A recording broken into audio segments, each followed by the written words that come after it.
ಈ ವಿಡಿಯೋದಲ್ಲಿ text highlight animation ಯಾವ ತರ ಮಾಡೋದು ಅಂತ ನೋಡೋಣ.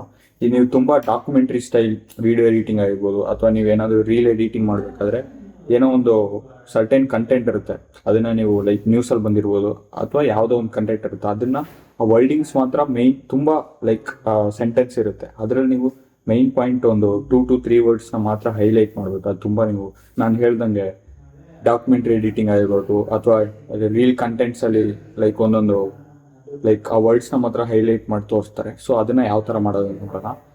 ಅದಕ್ಕೆ ನಾವು ಒಂದು ಸ್ಕ್ರೀನ್ ಶಾಟ್ ತಗೊಂಡಿದ್ದೀನಿ ನಿಮ್ಗೆ ತೋರ್ಸಕ್ಕೆ. ಅದನ್ನ ಪ್ರೀಮಿಯರ್ ಪ್ರೋ ಇಂಪೋರ್ಟ್ ಮಾಡ್ಕೊಂಡು ನೆಕ್ಸ್ಟ್ ಇವಾಗ ಏನ್ ಮಾಡ್ಬೇಕಂದ್ರೆ ನಮ್ಗೆ ಹೈಲೈಟ್ ಮಾಡ್ಬೇಕು. ಹೈಲೈಟ್ ಮಾಡ್ಬೇಕಂದ್ರೆ ನೀವು ಯಾವ ಕಲರ್ ಬೇಕಾದ್ರೂ ಮಾಡ್ಬೋದು. ಸೊ ಹೈಲೈಟ್ ಮಾಡಕ್ ನಾನು ಶೇಪ್ ಲೇಯರ್ನ ತಗೋತೀನಿ.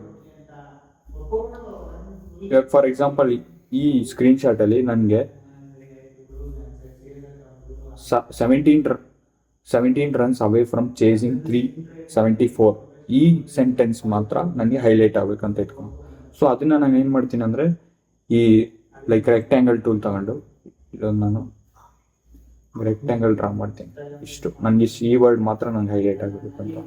ಸೊ ನನಗೆ ಈಗ ಕಲರ್ ಅದು ಚೇಂಜ್ ಆಗಬೇಕು, ಅದು ಒಂಥರ ಹೈಲೈಟ್ ಅಷ್ಟೇನೋ ನಿಮಗೆ ಅಟ್ರಾಕ್ಟಿವ್ ಆಗಿ ಕಾಣಿಸಲ್ಲ. ಸೊ ನಾರ್ಮಲ್ ನಾನು ನಿಮಗೆ ಹೈಲೈಟರ್ ಯಾವ ಕಲರ್ ಇರುತ್ತೆ ಸೊ ಆ ಕಲರ್ ತಗೋಣ. ಸೊ ಇಲ್ಲಿ ನೀವು ಶೇಪ್ ಹೋಗ್ಬಿಟ್ಟು ಎಫೆಕ್ಟ್ ಕಂಟ್ರೋಲ್ ಪ್ಯಾನಲ್ ಹೋಗ್ಬಿಟ್ಟು ಶೇಪ್ ಇರುತ್ತೆ, ಅಲ್ಲಿ ನಿಮಗೆ ಗೊತ್ತಾಗುತ್ತೆ ಫಿಲ್ ಕಲರ್ ಅಂತ. ಅದು ಕೊಟ್ಬಿಟ್ಟು ನಿಮ್ಗೆ ಯಾವ ಕಲರ್ ಬೇಕು, ರೆಡ್ ಯೂಸ್ ಮಾಡ್ಬೋದು.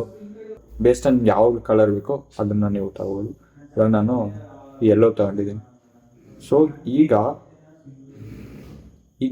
ಏನಾಗಿದೆ ಅಂದರೆ ಆ ಸೆಂಟೆನ್ಸ್ ಮೇಲ್ಗಡೆ ನಾವು ಅದನ್ನು ಡ್ರಾ ಮಾಡೋದ್ರಿಂದ ಅದೇನು ಮಾಡಿದ್ರೆ ಅದನ್ನ ಲೈಕ್ ಕವರ್ ಮಾಡ್ಕೊಬಿಟ್ಟಿದೆ.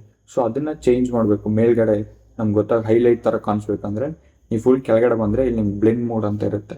ಆ ಬ್ಲೆಂಡ್ ಮೋಡ್ ಹೋಗ್ಬಿಟ್ಟು ನೆಕ್ಸ್ಟ್ ಇಲ್ಲಿ ಮಲ್ಟಿಪ್ಲೇ ಅಂತ ಇರುತ್ತೆ. ಆ ಮಲ್ಟಿಪ್ಲೇ ಕೊಟ್ಟಿದ ತಕ್ಷಣ ಈ ಥರ ನಿಮಗೆ ಆ ಸ್ಕ್ರೀನ್ ಶಾಟ್ ಇದೆಯಲ್ಲ ಅದ್ರ ಮೇಲೆ ನಾವು ಲೇಯರ್ ಹಾಕಿರ್ತೀವಿ, ಅದೆರಡು ಬ್ಲೆಂಡ್ ಆಗ್ಬಿಟ್ಟು ಸೇಮ್ ಒಂದಾಗಿ ಕಾಣಿಸುತ್ತೆ. ಸೊ ನೀವೇನು ಲೈಕ್ ಫಾರ್ ಎಕ್ಸಾಂಪಲ್ ಒಂದು ಲೆಟರ್ ಮೇಲೆ ನೀವು ಹೈಲೈಟ್ ಮಾಡಿರ್ತೀರ, ಫಾರ್ ಬುಕ್ ಓದ್ಬೇಕಾದ್ರೆ ಇಂಪಾರ್ಟೆಂಟ್ ಪಾಯಿಂಟ್ ಹೈಲೈಟ್ ಮಾಡೋದು ಯಾವ ಥರ ಕಾಣಿಸ್ತು ಸೊ ಆ ಥರ ಕಾಣುತ್ತೆ. ಸೊ ಇವಾಗ ನಾವು ಹೈಲೈಟ್ ಮಾಡೋಯ್ತು, ಅದನ್ನ ನೆಕ್ಸ್ಟ್ ಇವಾಗ ಆನಿಮೇಟ್ ಮಾಡೋ ಥರ ಯಾವ ಥರ ಮಾಡೋದು ಅಂತ ಅಂದ್ರೆ ಅದಕ್ಕೆ ಸಿಂಪಲ್ ನಾವು ಕ್ರಾಪ್ ಅಂತ ಇರುತ್ತೆ, ಕ್ರಾಪ್ನ ಡ್ರ್ಯಾಗ್ ಆ್ಯಂಡ್ ಡ್ರಾಪ್ ಮಾಡಿಬಿಟ್ಟು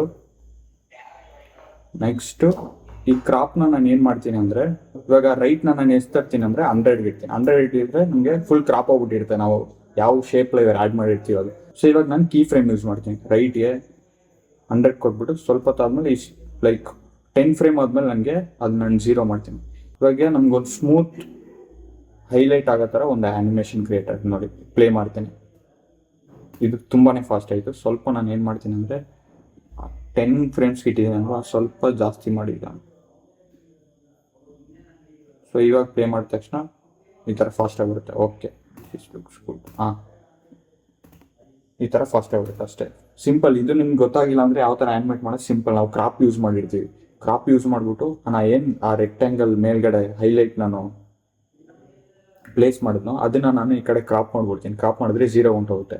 ಅಲ್ಲೊಂದು ಕೀ ಫ್ರೇಮ್ ಸ್ಟಾರ್ಟ್ ಮಾಡ್ಬಿಟ್ಟು ನೆಕ್ಸ್ಟ್ ಸ್ವಲ್ಪ ಒಂದು 20 ಫ್ರೇಮ್ 1 ಸೆಕೆಂಡ್ ಆದಮೇಲೆ ಇನ್ನೊಂದು ಕೀ ಫ್ರೇಮ್ ಕ್ರಿಯೇಟ್ ಮಾಡಿಬಿಟ್ಟು ಅಲ್ಲಿ ನಾನು ಲೈಕ್ 0 ಕೊಡ್ತೀನಿ. ಆವಾಗ ಏನಾಗುತ್ತೆ ಅಂದರೆ ಕೀ ಫ್ರೇಮ್ ಅಂದರೆ ಏನಂತ ಗೊತ್ತಾಗಿಲ್ಲ ಅಂದರೆ ಆಲ್ರೆಡಿ ಒಂದು ವೀಡಿಯೋ ಮಾಡಿದ್ದೀನಿ, ಅದನ್ನ ನೋಡಿ ನಿಮಗೆ ಕಂಪ್ಲೀಟ್ ಆಗ್ತಾ ಇರುತ್ತೆ. ಕೀ ಫ್ರೇಮ್ ಅಂದರೆ ಏನಂದರೆ ಆ್ಯನಿಮೇಟ್ ಮಾಡೋಕ್ಕೆ ನಾವು ಯೂಸ್ ಮಾಡೋದು ಕೀ ಫ್ರೇಮ್. ಕೀ ಫ್ರೇಮ್ ಇಲ್ಲ ಅಂದರೆ ಆ್ಯನಿಮೇಟ್ ಮಾಡೋಕ್ಕೆ ಆಗಲ್ಲ ಯಾವುದಾದ್ರೂ ಅಷ್ಟೇ.